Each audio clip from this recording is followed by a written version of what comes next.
주여 주여 하면서 예수를 믿어도 천국에 못 가는 이유, 대부분 이걸 모르고 있습니다. 여러분, 예수님 앞에 서는 그 순간을 한번 상상해 보신 적 있으십니까? 꿈이 아닙니다. 정말로 그분과 얼굴을 마주하고 있는 그 순간입니다. 평생이 이 순간을 향해 달려온 것 같습니다. 어둠 속을 걸어나갔던 새벽기도, 무릎이 아파도 꿇었던 그 자리, 수십 년 동안 드렸던 기도, 부른 찬양, 흘린 눈물, 그 모든 것이 이 순간을 위한 것이었습니다. 여러분은 확신합니다. 준비되었다고 믿습니다. 그 이름을 수없이 불러왔으니까요. 그 이름으로 기도했고, 그 이름으로 섬겼고, 그 이름으로 눈물 흘렸으니까요. 그분이 여러분을 바라보십니다. 폭풍을 잠잠하게 하셨던 그 눈, 나사로의 무덤 앞에서 눈물 흘리셨던 그 눈, 닭이 울었을 때 베드로를 바라보셨던 바로 그 눈이 지금 여러분을 향하고 있습니다. 그분이 입을 여십니다. 나는 너를 알지 못한다. 내게서 떠나가라. 여러분, 이것은 비유가 아닙니다. 마태복음 7장에서 예수님이 직접 하신 말씀입니다. 그런데 이 말씀을 들은 사람들이 누구인지 아십니까? 하나님을 몰랐던 사람들이 아닙니다. 교회 문 앞에도 안 가본 사람들이 아닙니다. 주의 이름으로 예언한 사람들입니다. 주의 이름으로 귀신을 쫓아낸 사람들입니다. 주의 이름으로 기적까지 행한 사람들입니다. 이 사람들이 천국 문 앞에서 쫓겨났습니다. 예수님이 쫓아내셨습니다. 직접 쫓아내셨습니다. 무신론자가 아닙니다. 세상에서 가장 열심히 믿었던 사람들이었습니다. 그런데 쫓겨났습니다.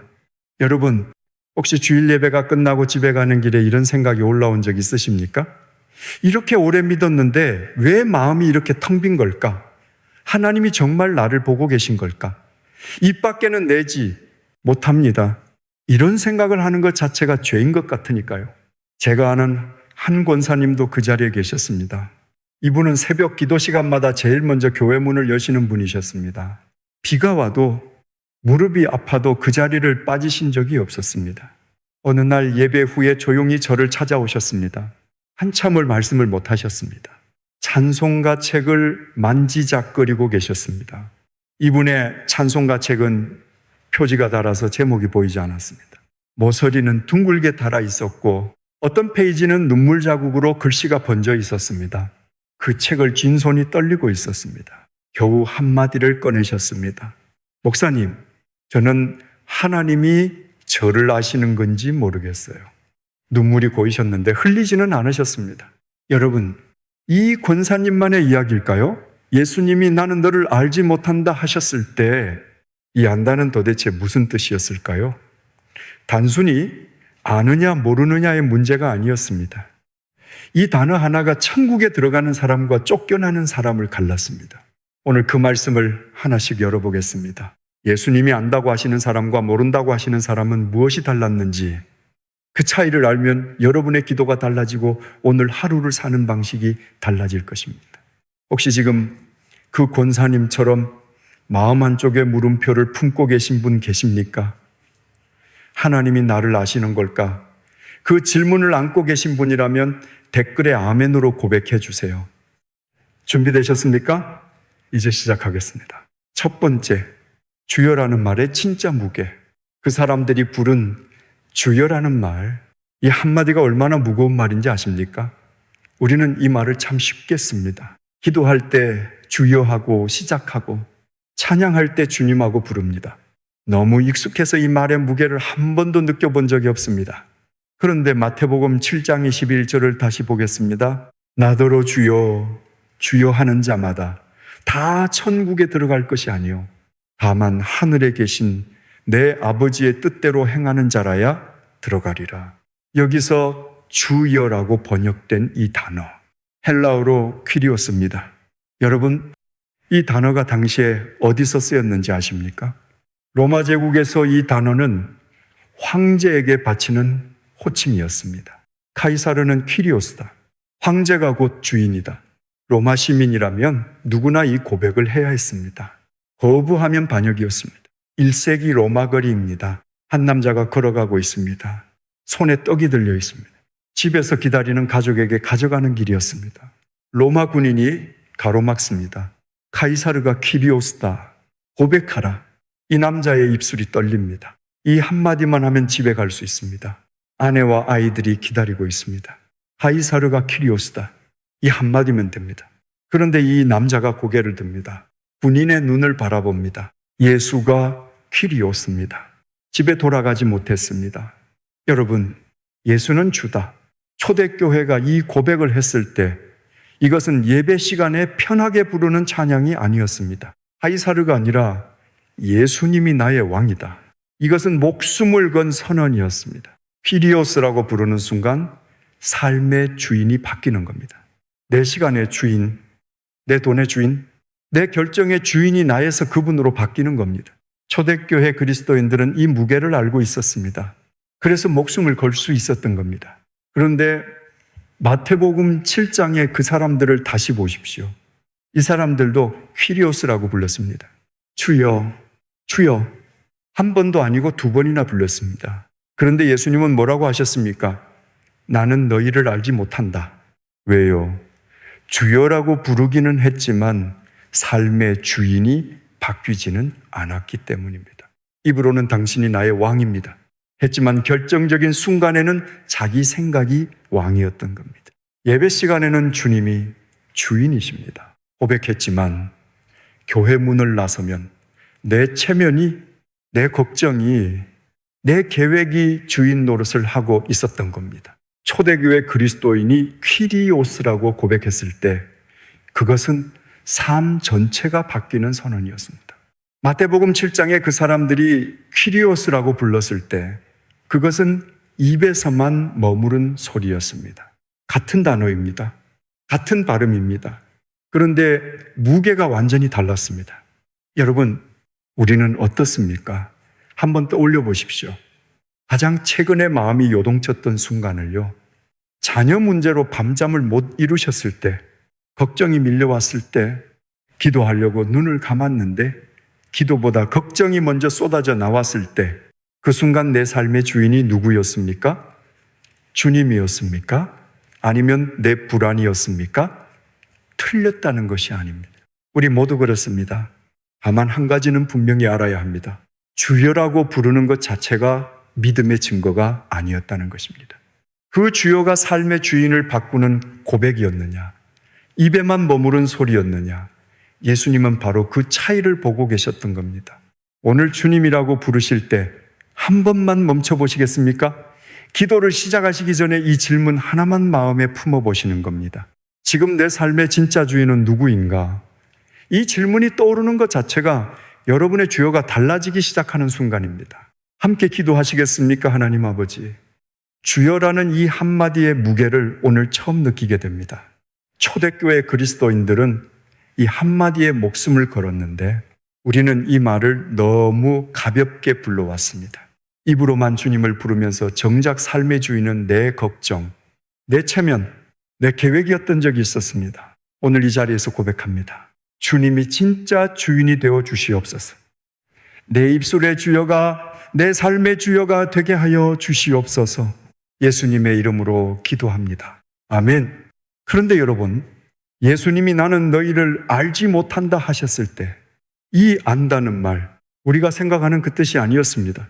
두 번째, 안다라는 말의 진짜 뜻, 예수님이 나는 너희를 알지 못한다 하셨을 때 이 안다는 말, 여러분은 어떻게 이해하셨습니까? 너희가 누군지 모르겠다? 본 적이 없다. 기억나지 않는다. 우리는 보통 이렇게 이해합니다. 그런데 아닙니다. 예수님이 쓰시니 안다는 우리가 생각하는 그 안다가 아니었습니다. 마태복음 7장 13절을 원어로 펼쳐보겠습니다. 나는 너희를 알지 못한다. 여기서 알다에 해당하는 헬라어가 기노스코입니다. 기노스코, 이 단어가 성경에서 어떻게 쓰였는지 아십니까? 창세기 4장 1절입니다. 아담이 그의 아내 하와를 알았더니 하와가 임신하여, 여러분 여기서 알았더니 이 알다가 바로 예수님이 쓰신 기노스코와 같은 뜻입니다. 아담이 하와를 알았더니 아이가 태어났습니다.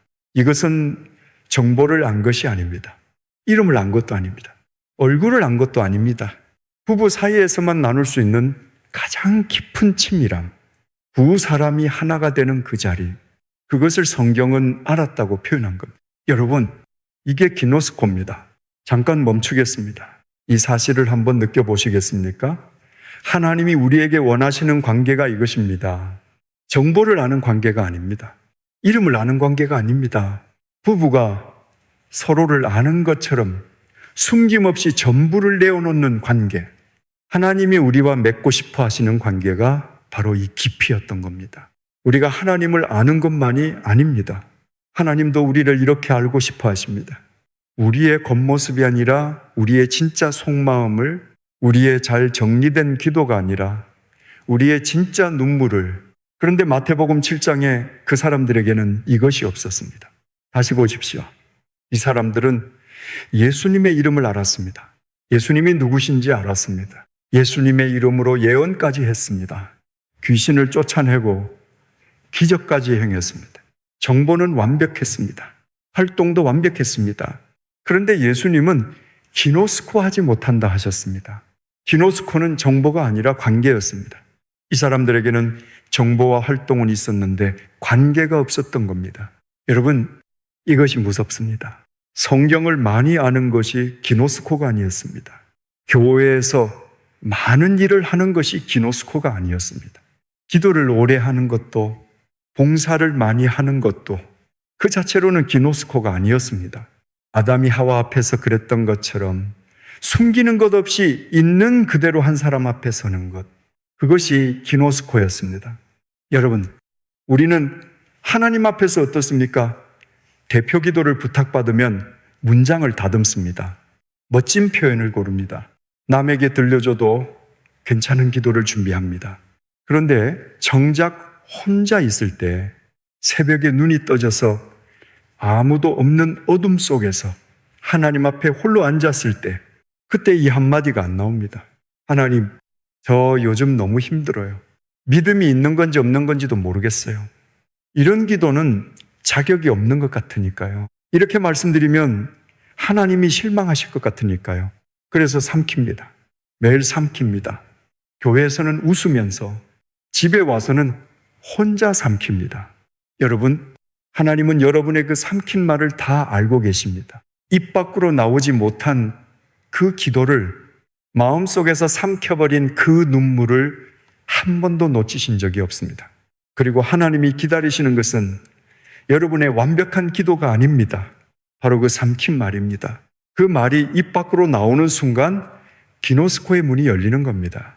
무너진 채로 그분 앞에 서는 것, 그것이 기노스코의 시작입니다. 오늘 기도하실 때 한 번만 이렇게 해보시겠습니까? 기도 문장을 준비하지 마시고 그냥 눈을 감아 보십시오. 그리고 마음에 올라오는 것을 그대로 말씀드려 보십시오. 하나님, 저 있습니다. 이 한마디면 됩니다. 그 한마디가 수십 년 다듬어온 기도보다 하나님의 마음에 더 깊이 닿을 수 있습니다. 함께 기도하시겠습니까? 하나님 아버지, 기노스코라는 이 단어 앞에 섭니다. 주님이 안다고 하신 그 안다가 정보가 아니라 관계였음을 오늘 알게 됩니다. 아담이 하와를 알았듯이 숨김없이 있는 그대로 만나는 것이 주님이 원하시는 관계였습니다. 그런데 우리는 매일 삼키고 있었습니다. 하나님 앞에서도 괜찮은 척하고 있었습니다. 오늘 그 삼킨 말을 꺼내놓습니다. 무너진 채로, 서툰 채로 있는 그대로 주님 앞에 섭니다. 하나님, 저 있습니다. 이 고백을 받아주시옵소서. 예수님의 이름으로 기도합니다. 아멘. 그런데 여러분, 기노스코가 이런 뜻이라면은 한 가지 질문이 생깁니다. 그러면 예수님의 이름으로 예언하고 귀신 쫓고 기적 행한 그 사람들은 왜 이 관계가 없었던 걸까요? 그 답을 보여주는 장면이 성경에 있습니다. 세 번째, 알면서도 앉지 못한 사람. 그렇게 열심히 했는데 왜 기노스코가 아니었을까요? 그 답을 보여주는 장면이 누가복음 10장에 있습니다. 예수님이 한 마을에 들어가셨습니다. 마르다라 하는 여자가 자기 집에 예수님을 모셨습니다. 여러분, 이 장면을 천천히 보시겠습니까? 마르다의 집입니다. 예수님이 오셨습니다. 하나님의 아들이 지금 내 집 안에 앉아 계신 겁니다. 마르다가 뛰기 시작합니다. 손님을 모셨으니까요. 그것도 보통 손님이 아니니까요. 물을 떠옵니다. 상을 닦습니다. 떡을 준비합니다. 가장 좋은 음식을 차리려고 부엌을 오가고 있습니다. 땀이 흐릅니다. 손이 바쁩니다. 마음이 급합니다. 그런데 마리아는 예수님의 발 앞에 앉아 있었습니다. 아무것도 하지 않았습니다. 그냥 앉아서 말씀을 듣고 있었습니다. 마르다가 부엌에서 고개를 돌립니다. 마리아가 보입니다. 예수님 발 앞에 앉아 있는 동생이 보입니다. 여러분, 이 순간 마르다의 마음이 어땠겠습니까? 나는 이렇게 뛰고 있는데 저 애는 왜 앉아만 있지? 손님이 오셨으면 같이 준비해야지. 참다 결국 터집니다. 마르다가 예수님께 가서 말합니다. 주여, 내 동생이 나 혼자 일하게 두는 것을 생각하지 아니하시나이까? 저에게 나를 도우라 명하소서. 여러분, 이 말을 자세히 들어보십시오. 마르다는 마리아에게 말한 것이 아닙니다. 예수님께 말한 겁니다. 저 애한테 좀 일어나라고 하세요. 마르다는 자기가 옳다고 생각한 겁니다. 당연히 그래야 하는 거 아닙니까? 손님이 오셨으면 대접해야지요. 밥을 차려야지요. 앉아만 있으면 누가 밥을 합니까? 그런데 예수님의 대답이 모든 것을 뒤집었습니다.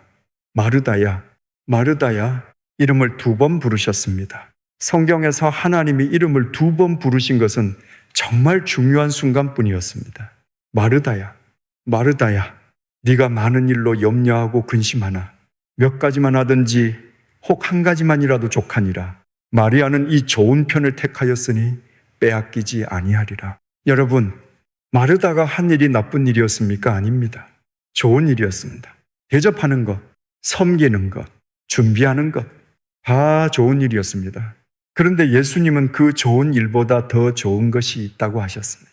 좋은 편을 택하였다. 마리아가 택한 것, 아무것도 하지 않고 그냥 앉아 있는 것, 그것이 더 좋은 편이었다는 겁니다.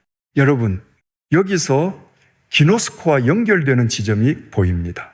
마르다가 예수님을 몰랐습니까? 아닙니다. 예수님이 자기 집에 계신 것을 알고 있었습니다. 마리아가 발 앞에 앉아 있는 것도 보고 있었습니다. 나도 저기 앉고 싶었을 겁니다. 나도 저기 앉아서 말씀을 듣고 싶었을 겁니다. 부엌에서 땀 흘리며 뛰는 것보다 발 앞에 앉아 있는 것이 더 좋다는 걸 마르다도 알고 있었을 겁니다. 그런데 앉지 못한 겁니다. 해야 할 일이 너무 많았기 때문입니다. 지금 이거 안 하면 안 돼. 누가 이걸 하겠어? 앉아 있을 시간이 어디 있어? 이 생각이 마르다를 부엌에 묶어놓은 겁니다. 알면서도 앉지 못했습니다. 원하면서도 멈추지 못했습니다. 이것이 기노스코가 없는 자리의 모습이었습니다. 마르다는 예수님을 위해 뛰고 있었지만 예수님과 함께 있지는 못했던 겁니다. 여러분, 이 장면이 낯설지 않으시지요? 교회에서 가장 바쁜 사람이 누구입니까? 가장 먼저 나와서 가장 늦게 가시는 분, 주방에서 밥을 퍼주시는 분, 주차장에서 안내하시는 분, 교회 학교 아이들 데리고 뛰어다니시는 분, 이분들이 없으면 교회가 안 돌아갑니다. 그런데 이분들이 가끔 이런 말씀을 하십니다. 목사님, 저는 예배를 제대로 드려본 적이 없어요. 교회에 있는데 하나님은 못 만나고 가는 것 같아요. 이 말씀을 하시면서 주방 앞치마를 젖고 계셨습니다. 손은 아직 물기가 마르지 않았습니다. 방금까지 수십 명분의 국을 끓이고 오신 거였습니다. 이분의 잘못입니까? 아닙니다. 마르다처럼 좋은 일을 하고 있는 겁니다. 그런데 좋은 일을 하느라 가장 좋은 것을 놓치고 있는 겁니다. 예수님을 위해 바쁘게 사는데 예수님과 함께 있는 시간은 없는 겁니다. 열심은 뜨거운데 관계는 식어 있는 겁니다. 예수님이 라오디게아 교회에 뜨겁지도 차갑지도 않다 하셨던 바로 그 상태입니다. 마르다에게 필요했던 것은 더 빨리 뛰는 것이 아니었습니다. 멈추는 것이었습니다. 부엌에서 나오는 것이었습니다. 손에 들고 있던 것을 내려놓는 것이었습니다. 그리고 마리아 옆에 앉는 것이었습니다. 그것이 기노스코의 자리였습니다. 여러분, 혹시 지금 마르다의 부엌에 계신 건 아닙니까? 하나님을 위해 너무 바쁘게 살고 계신 건 아닙니까? 새벽 기도도, 봉사도, 교회 일도 다 좋은 일입니다. 그런데 그 모든 것 사이에 아무것도 하지 않고 그냥 하나님 앞에 앉아 있는 시간이 있으십니까? 마르다도 앉고 싶었습니다. 마르다도 알고 있었습니다. 그런데 멈추지 못했습니다. 여러분은 오늘 멈추실 수 있습니다. 오늘 딱 5분만 해보시겠습니까? 기도 제목을 준비하지 마십시오. 성경 읽기 분량을 정하지 마십시오. 아무것도 하지 마십시오. 그냥 눈을 감고 하나님 앞에 앉아 계십시오. 하나님, 오늘은 그냥 여기 앉아 있겠습니다. 그 오븐이 수십 년 동안 부엌에서 뛰던 마르다가 마리아의 자리로 옮겨 앉는 순간이 될 수 있습니다. 함께 기도하시겠습니까? 하나님 아버지, 마르다의 마음을 압니다. 좋은 일을 하고 있었습니다. 주님을 위해 뛰고 있었습니다. 그런데 그 바쁨 속에서 정작 주님과 함께 있는 시간을 놓치고 있었습니다. 마르다도 앉고 싶었습니다. 마르다도 발 앞에 가고 싶었습니다. 그런데 멈추지 못했습니다. 우리도 그랬습니다. 교회에서 가장 바쁜 사람이면서 정작 예배 한번 제대로 드리지 못한 적이 있었습니다. 하나님을 위해 뛰면서 하나님 앞에 앉아본 적이 없었습니다. 오늘 마리아처럼 고백합니다. 주님, 오늘은 그냥 여기 앉아 있겠습니다. 아무것도 하지 않겠습니다. 그냥 주님 앞에 있겠습니다. 이 자리를 빼앗기지 않겠습니다. 예수님의 이름으로 기도합니다. 아멘. 그런데 여러분, 마르다와 마리아는 같은 집에 있었습니다. 같은 예수님 앞에 있었습니다. 그런데 한 사람은 부엌에 있었고 한 사람은 발 앞에 앉아 있었습니다. 겉으로 보면 둘 다 예수님을 사랑하는 사람이었습니다. 그런데 달랐습니다. 겉으로는 똑같아 보이는데 다른 사람들, 예수님은 이 이야기를 비유로 한 번 더 말씀하셨습니다. 10명이 나란히 서 있었습니다. 똑같은 등불을 들고 있었습니다. 그런데 5은 들어갔고 5은 문 앞에서 돌아서야 했습니다. 그 차이가 무엇이었는지 함께 보시겠습니다. 네 번째, 기름은 빌릴 수 없었습니다. 마태복음이 15장입니다. 예수님이 비유 하나를 들려주십니다. 10명의 처녀가 등불을 들고 신랑을 맞으러 나갔습니다. 여러분, 이 장면을 1세기 유대 결혼 풍습에서 보셔야 합니다. 우리가 아는 결혼식과 완전히 다릅니다. 당시 유대 결혼식에서 신랑은 저녁에 옵니다. 정확한 시간을 알려주지 않습니다. 해가 진 후 언제든 올 수 있습니다. 밤 9시에 올 수도 있고 자정이 넘어서 올 수도 있습니다. 신부의 친구들은 등불을 들고 밖에서 기다립니다. 신랑이 오면 등불을 들고 길을 밝히며 함께 잔칫집으로 들어가는 겁니다. 등불이 없으면 들어갈 수 없습니다.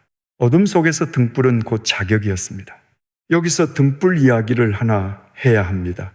당시 등잔은 지금 우리가 생각하는 랜턴이 아닙니다.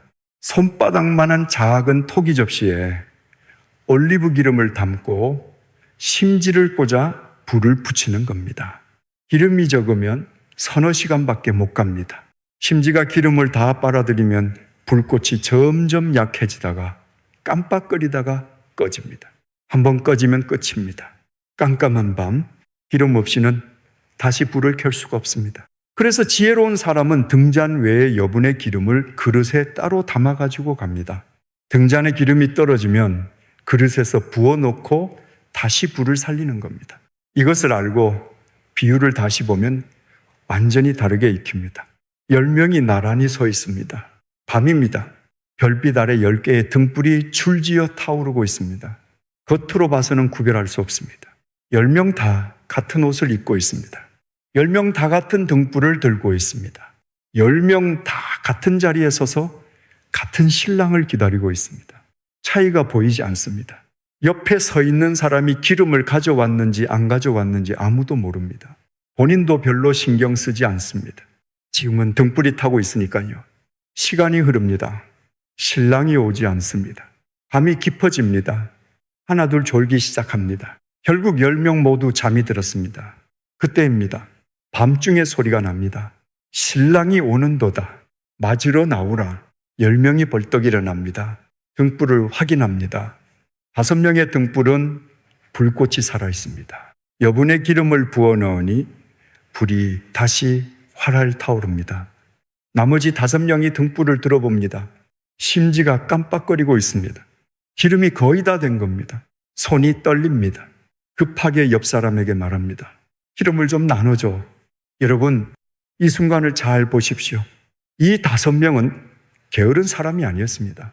나쁜 사람도 아니었습니다.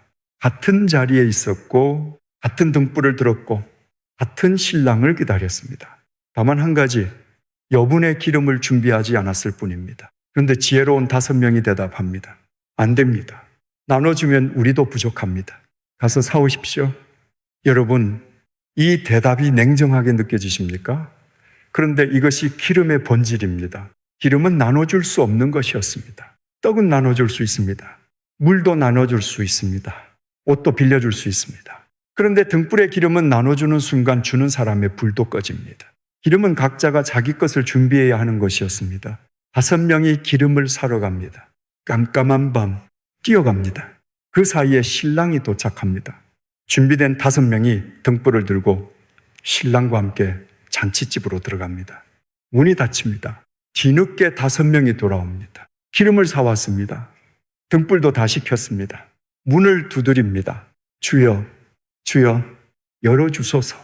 여러분, 이 사람들도 주여라고 불렀습니다. 앞에서 함께 보았던 그 퀴리오스입니다. 부르기는 불렀습니다. 그런데 안에서 대답이 옵니다. 나는 너희를 알지 못하노라. 또 이 말씀입니다. 기노스코 하지 못한다. 문 안에서도 퀴리오스라고 불렀고 문 밖에서도 퀴리오스라고 불렀습니다. 같은 단어입니다. 그런데 문 안에 있는 사람은 기노스코의 관계 안에 있었고 문 밖에 있는 사람은 기노스코의 관계 밖에 있었습니다. 차이는 기름이었습니다. 여러분, 그러면 이 기름은 도대체 무엇을 말하는 걸까요? 등불은 겉으로 보이는 신앙입니다. 교회 출석, 봉사, 기도, 헌신, 누구나 볼 수 있는 것입니다. 기름은 겉으로 보이지 않는 것입니다. 빌릴 수도 없고 대신해 줄 수도 없고 마지막 순간에 급하게 채울 수도 없는 것입니다. 기름은 기노스코입니다. 하나님과 나 사이에 아무도 모르는 그 자리에서 조용히 쌓아온 관계입니다.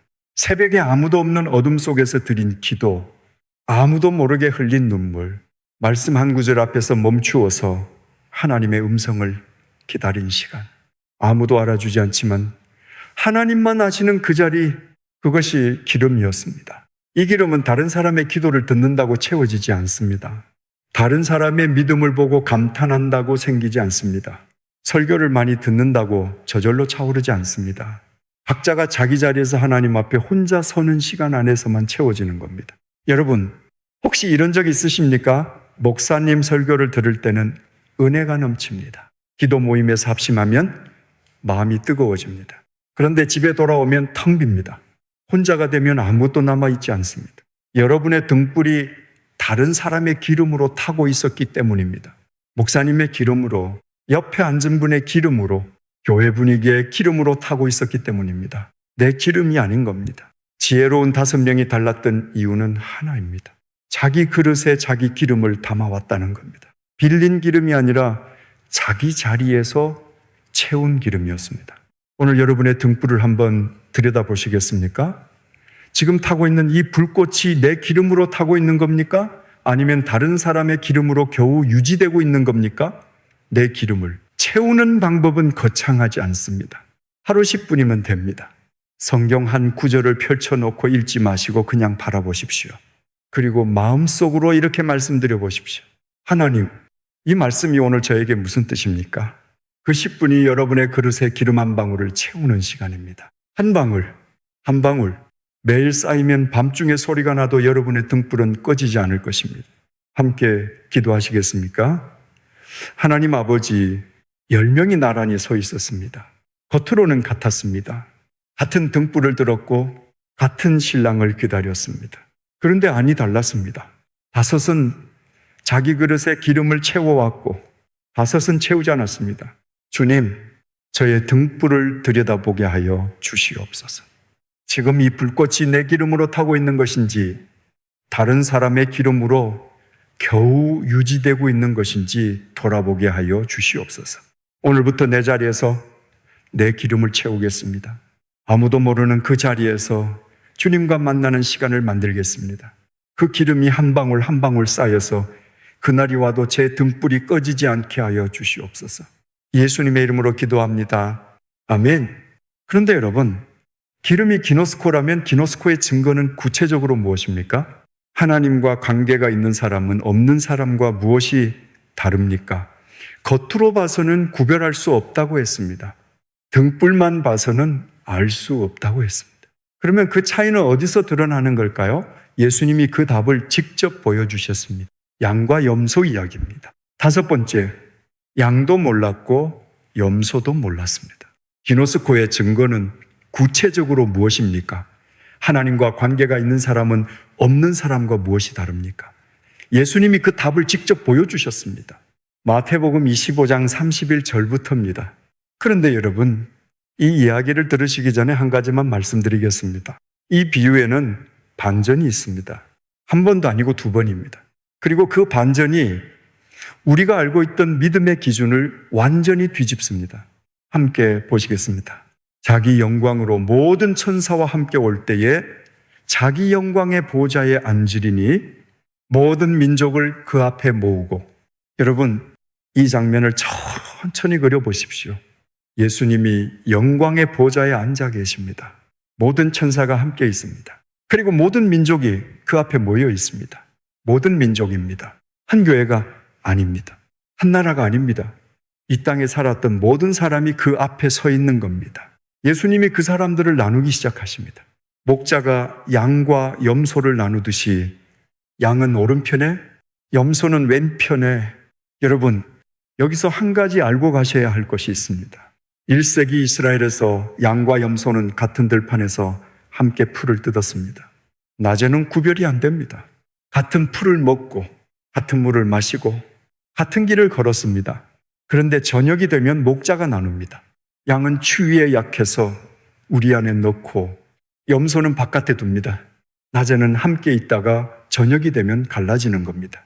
예수님이 이 비유를 쓰신 이유가 여기에 있습니다. 양과 염소는 낮에는 구별할 수 없습니다. 신앙생활을 하는 동안에는 구별할 수 없다는 뜻입니다. 그 차이가 드러나는 것은 마지막 순간 목자가 나누실 때입니다. 열천이와 같은 구조입니다. 겉으로는 똑같았습니다. 차이가 드러났을 때는 이미 결과가 정해진 뒤였습니다. 이제 예수님이 오른편에 있는 양에게 말씀하십니다. 내 아버지께 복받을 자들이여, 나라를 상속하라.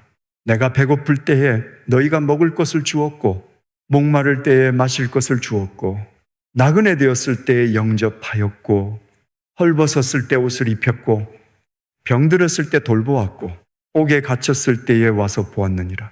여러분, 여기서 첫 번째 반전이 옵니다. 양이 대답합니다. 주여, 우리가 어느 때에 배고프신 것을 보고 음식을 대접하였나이까? 어느 때에 목마르신 것을 보고 마실 것을 드렸나이까? 양이 놀란 겁니다. 당황한 겁니다. 우리가 언제 그렇게 했습니까, 여러분? 이것을 잘 보셔야 합니다. 양은 자기가 양인 줄 몰랐습니다. 자기가 한 일이 예수님께 한 일이었다는 것을 몰랐습니다. 점수를 따려고 한 것이 아니었습니다. 기록을 남기려고 한 것이 아니었습니다. 이걸 하면 천국에 갈 수 있다는 계산으로 한 것이 아니었습니다. 그냥 한 겁니다. 눈앞에 배고픈 사람이 있으니까 먹을 것을 준 겁니다. 목마른 사람이 있으니까 물을 준 겁니다. 헐벗은 사람이 있으니까 옷을 건넨 겁니다. 아픈 사람이 있으니까 찾아간 겁니다. 의식하지 않았습니다. 자기가 뭘 하고 있는지도 몰랐습니다. 그런데 예수님은 그것을 다 보고 계셨습니다. 그것을 나에게 한 것이라고 말씀하셨습니다. 내 형제 중에 지극히 작은 자 하나에게 한 것이 곧 내게 한 것이니라. 여러분, 이것이 기노스코의 증거였습니다.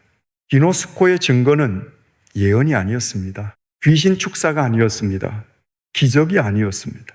첫 번째에서 보았던 그 사람들이 내세운 모든 것이 기노스코의 증거가 아니었습니다. 기노스코의 증거는 자기도 모르게 살아낸 사랑이었습니다.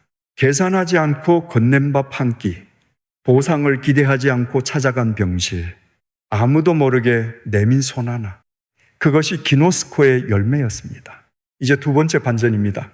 예수님이 왼편에 있는 염소에게 말씀하십니다. 너희는 떠나라. 내가 배고플 때에 너희가 먹을 것을 주지 아니하였고, 목마를 때에 마실 것을 주지 아니하였고. 그런데 염소도 놀랍니다. 주여, 우리가 어느 때에 배고프신 것이나 목마르신 것을 보고 공개하지 아니하였나이까? 염소도 몰랐습니다. 자기가 염소인 줄 몰랐습니다. 여러분, 이것이 이 비유에서 가장 무서운 지점입니다. 양도 몰랐고 염소도 몰랐습니다. 두 쪽 다 자기가 어느 편인지 몰랐습니다. 양은 자기가 한 일을 모르고 있었고, 염소는 자기가 하지 않은 일을 모르고 있었습니다. 염소가 대단한 죄를 지은 겁니까? 살인을 한 겁니까? 도둑질을 한 겁니까? 하나님을 부인한 겁니까? 아닙니다. 하지 않은 겁니다. 해야 할 것을 하지 않은 겁니다. 배고픈 사람이 보였는데 지나친 겁니다. 아픈 사람이 있었는데 찾아가지 않은 겁니다. 도울 수 있었는데 내일이 바빠서 내 사정이 있어서 다음에 해야지 하다가 하지 않은 겁니다. 악한 것을 한 것이 아닙니다. 선한 것을 하지 않은 겁니다. 그리고 그것을 자기도 몰랐습니다. 여러분, 혹시 이런 적 있으십니까? 교회 안에 유난히 조용한 분이 한 분 계셨습니다. 예배가 끝나면 인사도 안 하고 먼저 가시는 분이셨습니다. 나중에 알고 보니 형편이 어려우셨습니다. 아시고 나서 마음이 아팠습니다. 그런데 어느 순간 또 잊어버립니다. 내일이 바쁘니까요. 나도 힘드니까요. 누군가 챙기겠지 하고 넘어갑니다. 염소가 그랬습니다. 잔인해서가 아닙니다. 바빠서 내 사정이 있어서 나도 힘들어서 고통을 보고도 편안함을 택한 겁니다. 제가 아는 한 집사님 이야기입니다. 이분은 교회에서 늘 뒤쪽에 앉으시는 분이었습니다. 기도 모임에서도 말씀이 거의 없으시고 봉사 명단에 이름을 올리신 적도 없었습니다. 어느 날 이분이 조용히 말씀하셨습니다. 목사님, 저는 교회에서 한 게 아무것도 없어요. 한참을 말을 못 하시다가 겨우 이어가셨습니다. 다른 분들은 봉사도 하시고 기도도 잘 하시는데 저는 아무것도 한 게 없어요.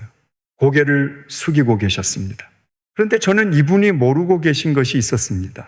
비 오는 주일 아침마다 교회 주차장에 서서 어르신들 차문을 열어드리는 사람이 누구인지, 수요 예배 끝나고 아무도 없는 예배당에 혼자 남아서 의자를 정리하는 사람이 누구인지, 장례식 때 말없이 부엌에 서서 국을 끓이고 다 끝나면 아무도 모르게 돌아가는 사람이 누구인지, 이분이었습니다. 이분은 자기가 뭘 하고 있는지 모르고 계셨습니다. 그것이 봉사라고 생각하지도 않으셨습니다. 이름을 올린 적도 없고 누가 알아준 적도 없었습니다. 그냥 눈에 보이니까 한 것이었습니다. 비가 오니까 우산을 들고 나간 거였습니다. 의자가 어질러져 있으니까 정리한 거였습니다. 상 차릴 사람이 필요하니까 부엌에 선 거였습니다. 여러분, 양이 우리가 언제 그렇게 했습니까? 하고 놀란 것처럼 이 집사님도 저는 한 게 없어요. 하셨습니다. 그것이 기노스코의 증거입니다. 계산하지 않고, 기록하지 않고, 보상을 기대하지 않고 그냥 눈앞에 있으니까 한 것, 그것을 하나님은 다 보고 계셨던 겁니다. 지극히 작은 자 하나에게 한 것이 곧 내게 한 것이니라. 이분이 비 오는 주차장에서 창문을 열 때마다 예수님은 내게 한 것이다 하셨습니다. 이분이 빈 예배당에서 혼자 의자를 정리할 때마다 예수님은 내게 한 것이다 하셨습니다. 이분이 장례식 부엌에서 국을 끓일 때마다 예수님은 내게 한 것이다 하셨습니다. 이분은 몰랐습니다. 그런데 예수님은 한 번도 놓치지 않고 보고 계셨습니다. 여러분, 혹시 지금 이 집사님처럼 나는 한 게 없다고 생각하고 계신 건 아닙니까? 봉사 명단에 이름이 없어서, 기도를 잘 못해서, 남들처럼 대단한 걸 하지 못해서 나는 자격이 없다고 생각하고 계신 건 아닙니까? 여러분, 양도 자기가 양인 줄 몰랐습니다. 기노스코의 증거는 대단한 일이 아니었습니다. 눈앞에 있는 사람에게 할 수 있는 것을 그냥 하는 것이었습니다. 어쩌면 여러분이 모르고 하고 있는 그 작은 것들, 아무도 알아주지 않는 그 작은 행동들, 그것을 예수님은 지금 이 순간에도 보고 계시고 내게 한 것이다 하고 계실 수 있습니다. 오늘 한 가지만 해보시겠습니까? 내 주변을 한번 둘러보십시오. 배고픈 사람이 있습니까? 밥 한 끼를 건네보십시오. 외로운 사람이 있습니까? 전화 한 통을 해보십시오. 아픈 사람이 있습니까? 찾아가 보십시오. 계산하지 마십시오. 기록하지 마십시오. 그냥 하십시오. 그 그냥이 기노스코의 증거가 됩니다. 여러분에게 드리고 싶은 말씀이 있습니다. 여러분이 모르고 있는 것을 예수님은 알고 계십니다. 여러분이 아무것도 아니다라고 생각한 그것을 예수님은 내게 한 것이라고 기억하고 계십니다. 혹시 지금 이 이야기를 들으면서 나도 그런 적 있었는데 하고 떠오르는 장면이 있으십니까? 아무도 몰라주는 그 자리에서 묵묵히 해왔던 그것이 여러분의 기름이었습니다. 그것이 여러분의 기노스코의 증거였습니다. 댓글에 주님, 제 눈을 열어주세요 라고 고백해 주세요. 함께 기도하시겠습니까? 하나님 아버지, 양도 몰랐고 염소도 몰랐습니다. 양은 자기가 한 일을 모르고 있었고 염소는 자기가 하지 않은 일을 모르고 있었습니다.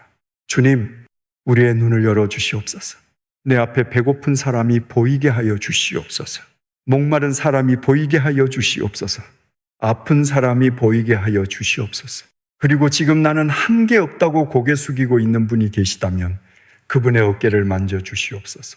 그분이 모르고 있는 그 작은 것들을 주님은 한 번도 놓치지 않으셨음을 알게 하여 주시옵소서.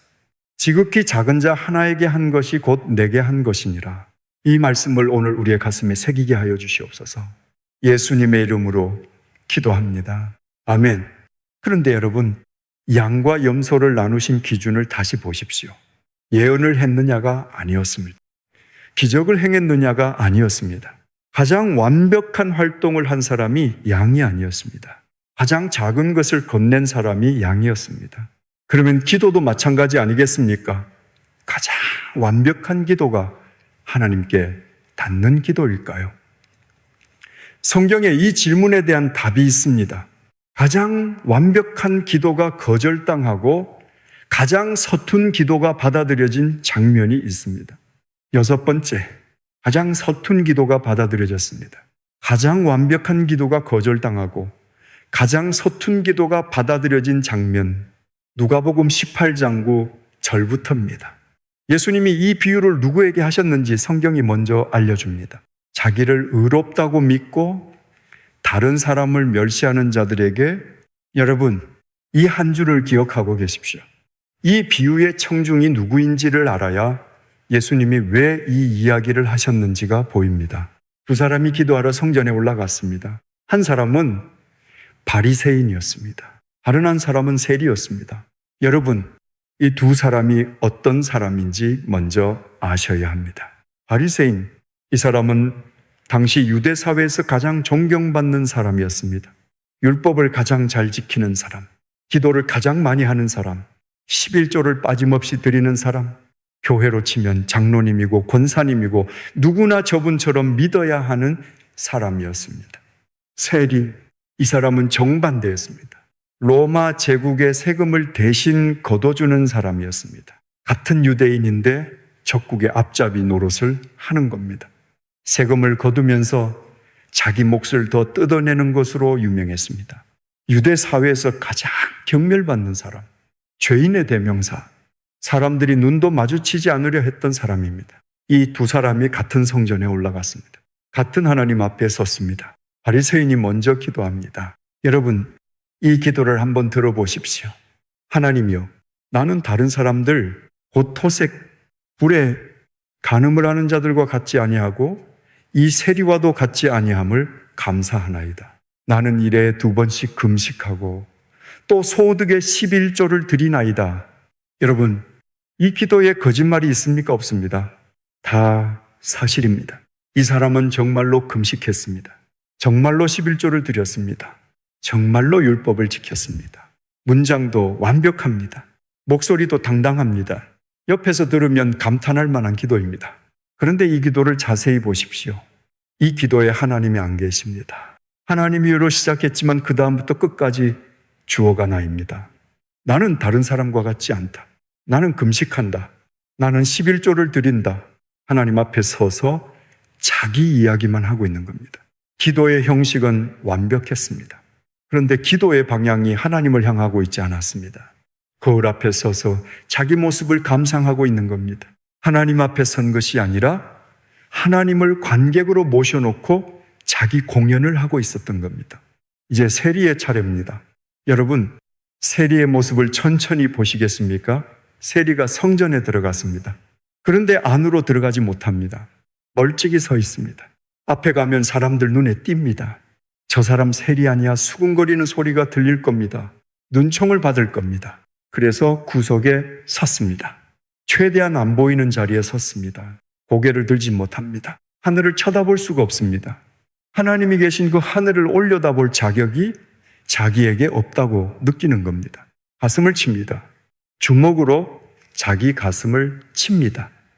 이것은 당시 유대 문화에서 가장 깊은 슬픔과 회한의 표현이었습니다. 장례식에서 하는 행동입니다. 자기 죄를 애통하는 행동입니다. 그리고 겨우 한마디를 합니다. 하나님이여 불쌍히 여기소서. 나는 죄인이로소이다. 이게 전부였습니다. 단 한 문장, 금식 이야기도 없습니다. 11조 이야기도 없습니다. 자기가 한 일을 나열하지 않습니다. 멋진 표현도 없습니다. 논리적인 구성도 없습니다. 그냥 불쌍히 여기소서. 나는 죄인입니다. 이것뿐이었습니다. 여러분, 이 두 기도를 나란히 놓아 보십시오. 바리새인의 기도, 길고 당당하고 내용도 풍성하고 사실에 근거하고 있습니다. 세리의 기도, 짧고 떨리고 한마디밖에 못했습니다. 누구의 기도가 더 잘한 기도입니까? 누구의 기도가 기도 모임에서 더 칭찬받을 기도입니까? 바리새인의 기도입니다. 당연히요. 그런데 예수님이 말씀하셨습니다. 내가 너희에게 이르노니 이에 의롭다 하심을 받고 그의 집으로 내려간 자는 이 바리새인이 아니요 저 세리라. 여러분, 가장 완벽한 기도가 거절당했습니다. 가장 서툰 기도가 받아들여졌습니다. 왜요? 바리새인은 하나님 앞에 서서 자기를 보여줬습니다. 세리는 하나님 앞에 서서 자기를 벗었습니다. 바리새인은 자기가 쌓은 것을 내세웠습니다. 세리는 자기에게 아무것도 없음을 인정했습니다. 바리새인의 기도에는 하나님이 관객이었습니다. 세리의 기도에는 하나님이 유일한 소망이었습니다. 여러분, 기노스코가 무엇이었습니까? 숨기는 것 없이 있는 그대로 그분 앞에 서는 것이었습니다. 세리가 바로 그랬습니다. 자격이 없었습니다. 내세울 것이 없었습니다. 고개를 들 수도 없었습니다. 그런데 바로 그 자리에서 하나님 앞에 자기 전부를 내려놓은 겁니다. 나는 죄인입니다. 이 한마디가 바리새인의 그 완벽한 기도보다 하나님의 마음에 더 깊이 닿았습니다. 여러분, 우리는 어떤 기도를 드리고 있습니까? 혹시 우리의 기도도 바리새인의 기도처럼 되어 있지는 않습니까? 하나님, 저는 새벽 기도도 다니고 봉사도 하고 11조도 드리고 있습니다.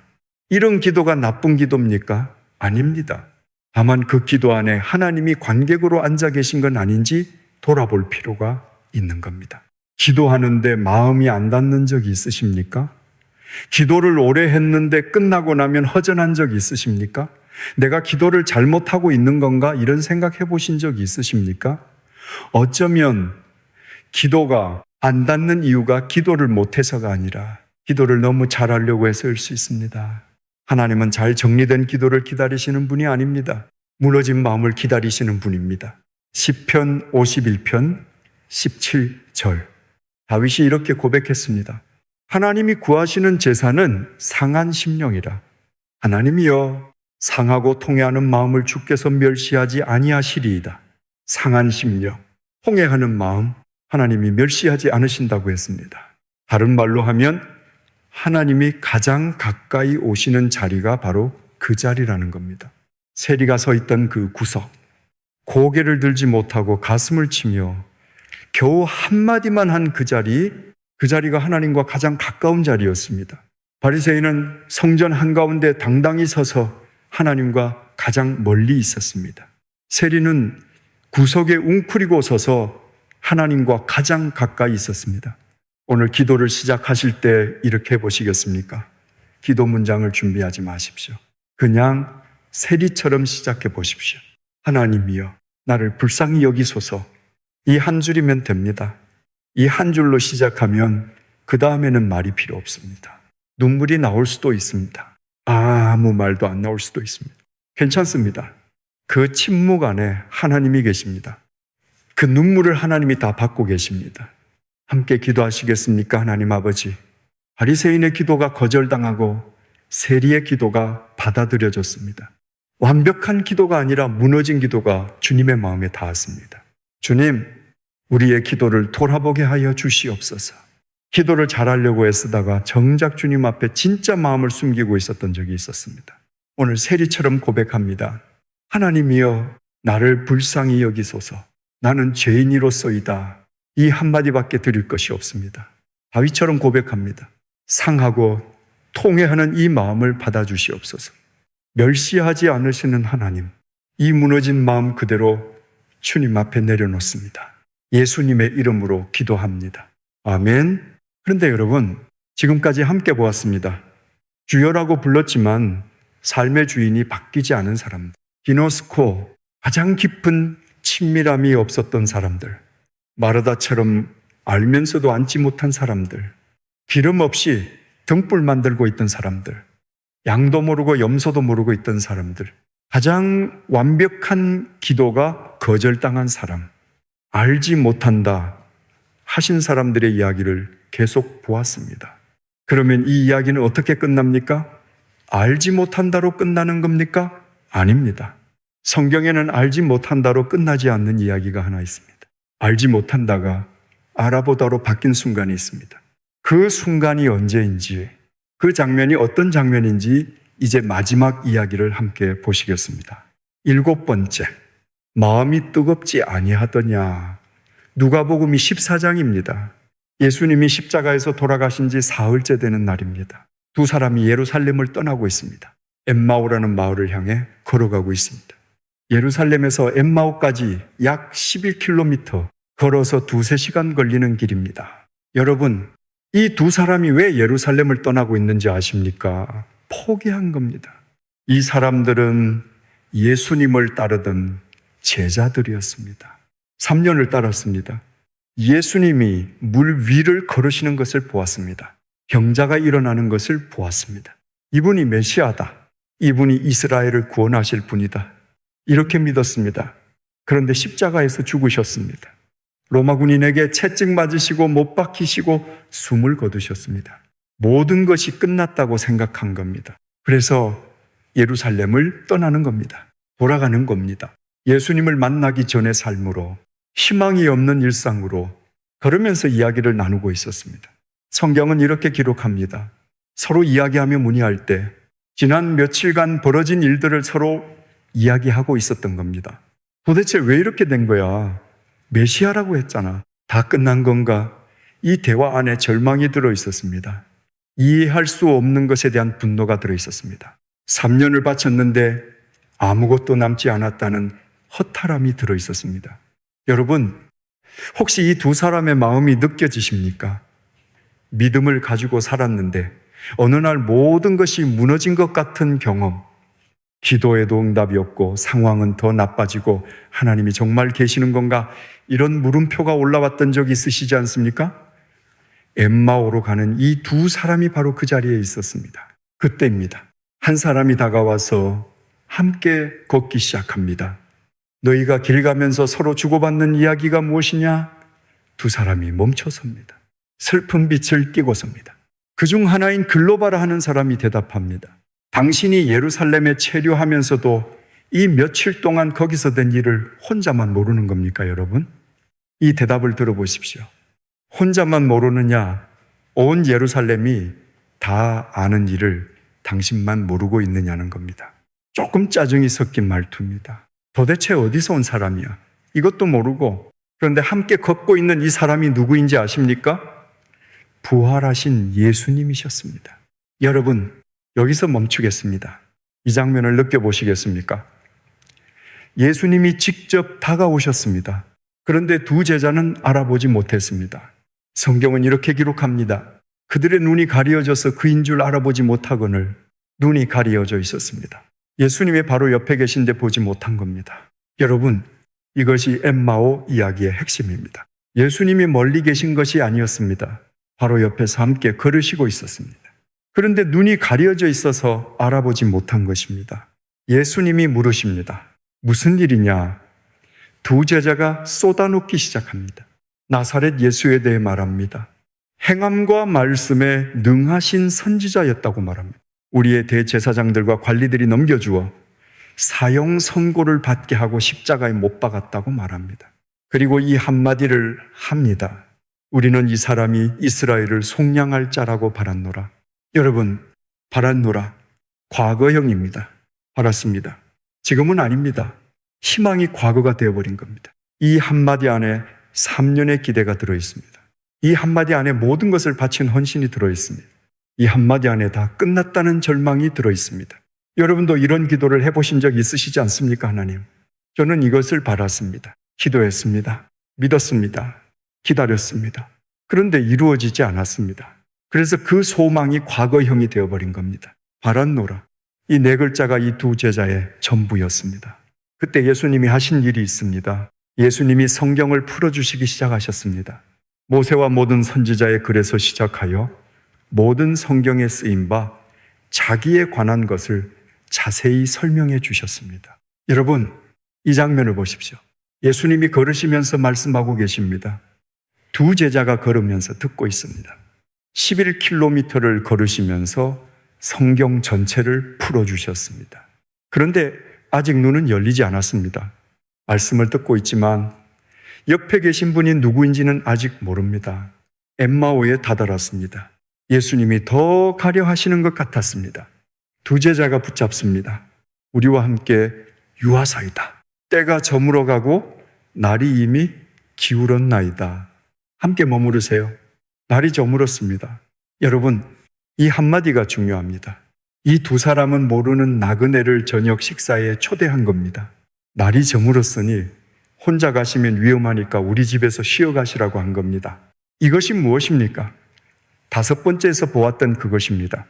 배고픈 사람에게 먹을 것을 주는 것, 나그네를 영접하는 것, 양도 몰랐고 염소도 몰랐다고 했습니다. 이 두 제자도 몰랐습니다. 자기들이 지금 누구를 초대하고 있는지 예수님이 함께 들어가셨습니다. 식탁에 앉으셨습니다. 그리고 떡을 집으셨습니다. 여러분, 이 순간을 천천히 보시겠습니까? 예수님의 손이 떡을 집습니다. 축복하십니다. 떼십니다. 제자들에게 건네십니다. 떡을 떼시는 그 손에 못자국이 있었습니다. 그 순간입니다. 그들의 눈이 밝아져 그인 줄 알아보니 눈이 열렸습니다. 여러분, 11km를 걸으시면서 성경 전체를 풀어주셨을 때는 눈이 안 열렸습니다. 모세와 선지자의 글을 다 설명해 주셨을 때도 눈이 안 열렸습니다. 떡을 떼셨을 때 열렸습니다. 못자국이 있는 그 손이 떡을 건네셨을 때 열렸습니다. 말씀이 아니라 만남에서 열린 겁니다. 설명이 아니라 관계에서 열린 겁니다. 지식이 아니라 기노스코에서 열린 겁니다. 그리고 예수님이 보이지 않게 되셨습니다. 사라지신 겁니다. 그때 두 제자가 서로에게 말합니다. 길에서 우리에게 말씀하시고 우리에게 성경을 풀어주실 때 우리 속에서 마음이 뜨겁지 아니하더냐. 여러분, 마음이 뜨겁지 아니하더냐. 이 한마디가 이 영상 전체의 도착점입니다. 마음이 뜨거웠다는 겁니다. 길에서 말씀을 들을 때 이미 마음이 뜨거웠다는 겁니다. 그때는 몰랐습니다. 그때는 눈이 안 열려 있었습니다. 그런데 돌아보니 이미 마음이 뜨거웠던 겁니다. 여러분, 기노스코는 이런 것이었습니다. 머리로 이해하는 것이 아니었습니다. 마음이 뜨거워지는 것이었습니다. 예수님이 옆에 계신 줄 몰랐는데 마음은 이미 알고 있었습니다. 눈은 가리어져 있었는데 가슴은 이미 뜨거워지고 있었습니다. 이것이 기노스코입니다. 정보가 아닙니다. 활동이 아닙니다. 마음이 알아보는 것입니다. 가슴이 뜨거워지는 것입니다. 여러분, 도입부에서 함께 보았던 그 장면을 기억하십니까? 나는 너를 알지 못한다. 마태복음 7장에 그 사람들은 예수님의 이름을 알았습니다. 예수님의 이름으로 일까지 했습니다. 그런데 기노스코가 없었습니다. 마음이 뜨거워지는 그 관계가 없었습니다. 엠마오의 두 제자는 달랐습니다. 이 사람들은 예언을 하지 않았습니다. 귀신을 쫓아내지 않았습니다. 기적을 행하지 않았습니다. 실망하고 있었습니다. 포기하고 있었습니다. 예루살렘을 떠나고 있었습니다. 그런데 마음이 뜨거웠습니다. 길 위에서 모르는 나그네의 말씀을 들으면서 마음이 뜨거워지고 있었습니다. 마태복음 7장에 그 사람들에게는 활동은 있었지만 기노스코가 없었습니다. 엠마오의 제자들에게는 활동은 없었지만 기노스코가 있었습니다. 알지 못한다 하신 사람들은 모든 것을 했지만 마음이 차가웠습니다. 알아보았다는 사람들은 아무것도 못했지만 마음이 뜨거웠습니다. 여러분, 이 두 제자가 눈이 열린 뒤에 어떻게 했는지 아십니까? 즉시 일어나 예루살렘으로 돌아갔다. 즉시입니다. 날이 저물었습니다. 어둡습니다. 11km를 다시 걸어야 합니다. 그런데 즉시 일어났습니다.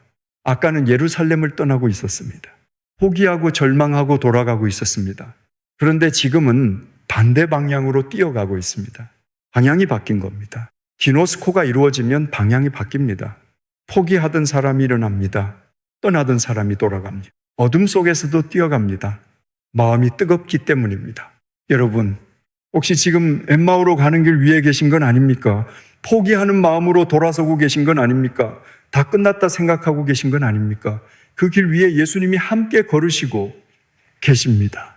지금 여러분은 알아보지 못하고 있을 수 있습니다. 눈이 가려져 있을 수 있습니다. 그런데 마음을 한번 만져보십시오. 혹시 뜨거운 것이 느껴지지 않으십니까? 이 말씀을 듣고 있는 지금 마음 어딘가에서 무언가가 올라오고 있지 않으십니까? 그것이 기노스코의 시작입니다. 그것이 예수님이 옆에서 걸으시고 계시다는 증거입니다. 알지 못한다로 끝나는 이야기가 아니었습니다. 알아보았다가 기다리고 있었습니다. 마태복음 7장에 알지 못한다가 누가복음 24장에 알아보니로 바뀌는 순간, 그 순간이 바로 지금입니다. 오늘 이 말씀을 들으신 후에 성경을 펼치실 때 이 기도 한 줄만 먼저 드려보십시오. 주님, 제 눈을 열어주세요. 이 한마디면 됩니다. 엠마오의 두 제자처럼 어느 순간 마음이 뜨거워지기 시작할 것입니다. 그리고 그분이 바로 옆에 계셨다는 것을 그 순간 알게 될 것입니다. 함께 기도하시겠습니까? 하나님 아버지, 엠마오의 두 제자는 포기하고 있었습니다. 절망하고 있었습니다. 예루살렘을 등지고 걷고 있었습니다. 그런데 주님이 다가오셨습니다. 바로 옆에서 함께 걸으시고 계셨습니다. 그들은 몰랐습니다. 눈이 가려져 있었습니다. 그런데 마음은 이미 뜨거워지고 있었습니다. 주님, 지금 이 자리에 앉아있는 여러분의 자녀들도 그렇습니다. 어떤 분은 포기하는 마음으로 이 영상을 듣고 계실 수 있습니다. 어떤 분은 다 끝났다 생각하고 계실 수 있습니다. 주님, 그분들의 마음을 만져주시옵소서. 눈을 열어주시옵소서. 떡을 떼시던 그 못자국이 있는 손으로 오늘 이 자리에 있는 한 사람 한 사람의 눈을 열어주시옵소서. 마음이 뜨겁지 아니하더냐, 이 고백이 오늘 이 자리에서 터져나오게 하여 주시옵소서. 예수님의 이름으로 기도합니다. 아멘. 홍합 기도문. 사랑하는 여러분, 지금까지 긴 여정을 함께 걸어오셨습니다. 이 말씀을 마음에 품고 함께 기도드리겠습니다. 하나님 아버지, 오늘 우리가 주여라는 이 한마디 앞에서 멈추었습니다. 그리오스, 초대교회 그리스도인들은 이 한마디에 목숨을 걸었는데 우리는 이 말을 너무 가볍게 불러왔습니다. 입으로는 주님이라 하면서 삶의 주인은 내 걱정, 내 체면, 내 계획이었던 적이 있었습니다. 오늘 고백합니다. 주님이 진짜 주인이 되어 주시옵소서. 기노스코, 안다는 것이 정보가 아니라 관계였음을 오늘 알게 됩니다. 아담이 하와를 알았듯이 숨김없이 있는 그대로 만나는 것이 주님이 원하시는 관계였습니다. 그런데 우리는 매일 삼키고 있었습니다. 하나님 앞에서도 괜찮은 척하고 있었습니다. 오늘 그 삼킨 말을 꺼내놓습니다. 하나님, 저 있습니다. 마르다처럼 알면서도 앉지 못했던 적이 있었습니다. 주님을 위해 뛰면서 주님과 함께 있는 시간을 놓치고 있었습니다. 오늘 부엌에서 나오겠습니다. 마리아의 자리에 앉겠습니다. 아무것도 하지 않고 그냥 주님 앞에 있겠습니다. 10처녀의 등불 앞에 섭니다. 다른 사람의 기름으로 타던 등불이 아니라 내 자리에서 채운 기름으로 타는 등불을 들겠습니다. 아무도 모르는 그 자리에서 주님과 만나는 시간을 만들겠습니다. 양도 몰랐고 염소도 몰랐습니다. 주님, 우리의 눈을 열어주시옵소서. 내 앞에 배고픈 사람이 보이게 하여 주시옵소서. 지극히 작은 자 하나에게 한 것이 곧 주님께 한 것임을 기억하게 하여 주시옵소서. 지금 나는 한 게 없다고 고개 숙이고 있는 분이 계시다면 그분의 어깨를 만져주시옵소서. 그분이 모르고 있는 그 작은 것들을 주님은 한 번도 놓치지 않으셨음을 알게 하여 주시옵소서. 세리처럼 고백합니다. 하나님이여, 나를 불쌍히 여기소서. 상하고 통해하는 이 마음을 주께서 멸시하지 아니하시리이다. 잘 정리된 기도가 아니라 무너진 마음 그대로 주님 앞에 내려놓습니다. 그리고 엠마오의 두 제자처럼 고백합니다. 마음이 뜨겁지 아니하더냐. 주님이 바로 옆에서 걸으시고 계셨는데 우리가 몰랐습니다. 눈이 가려져 있었습니다. 오늘 그 눈을 열어주시옵소서. 떡을 떼시던 그 못자국이 있는 손으로 우리의 눈을 만져주시옵소서. 알지 못한다 하셨던 그 말씀이 오늘 알아보니로 바뀌게 하여 주시옵소서. 내 입술의 주여가, 내 삶의 주여가 되게 하여 주시옵소서. 내 기도의 방향이, 내 삶의 방향이 오늘부터 주님을 향하게 하여 주시옵소서. 예수님의 이름으로 기도합니다. 아멘. 마무리. 여러분, 오늘 함께 걸어온 여정을 돌아보겠습니다. 주여, 주여 하면서도 쫓겨난 사람들이 있었습니다. 퀴리오스라는 이 한마디가 초대교회에서는 목숨을 건 고백이었는데 이 사람들에게는 입에만 머무른 소리였습니다. 예수님이 알지 못한다 하셨을 때 이 안다는 정보가 아니라 관계였습니다.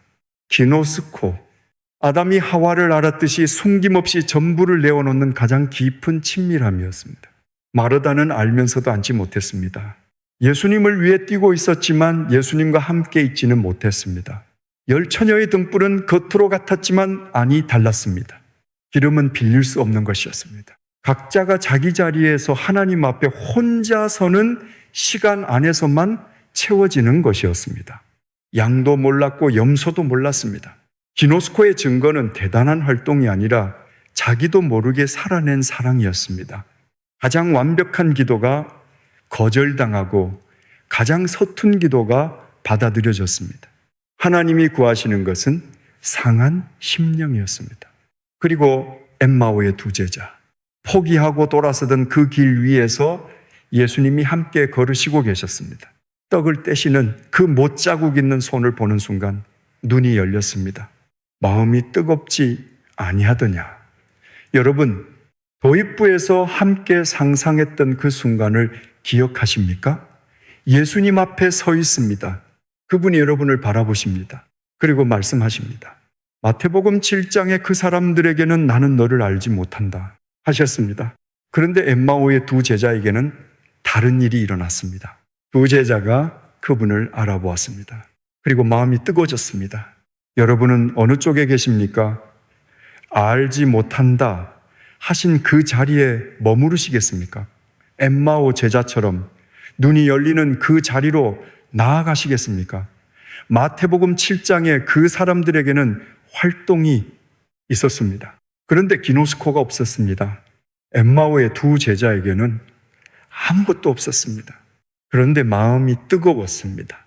예수님이 원하시는 것은 여러분의 활동이 아니었습니다. 여러분의 마음이었습니다. 무너진 채로, 서툰 채로 있는 그대로의 여러분이었습니다. 그리고 지금 이 순간에도 예수님은 여러분 옆에서 걸으시고 계십니다. 엠마오의 그 길 위에서 걸으셨던 것처럼 여러분이 알아보지 못하고 있을 뿐 한 번도 떠나신 적이 없습니다. 오늘 이 말씀이 마음에 닿으신 분, 7가지 중에 가장 가슴이 뜨거워진 것이 있으신 분, 댓글에 한 줄로 남겨주세요. 주님, 제 눈을 열어주세요. 주님, 마음이 뜨겁습니다. 주님, 오늘부터 달라지겠습니다. 여러분의 그 한 줄이 오늘 이 말씀을 삶으로 가져가는 첫걸음이 될 것입니다. 사랑하는 여러분, 알지 못한다로 끝나는 이야기가 아닙니다. 알아보니가 기다리고 있습니다. 그리고 그 순간은 바로 지금입니다. 하나님의 은혜와 평강이 여러분의 가정에, 여러분의 건강에, 여러분의 모든 관계 위에 넘치기를 축원합니다. 오늘도 주님의 사랑 안에서 마음이 뜨거운 하루 되시기를 기도합니다. 감사합니다.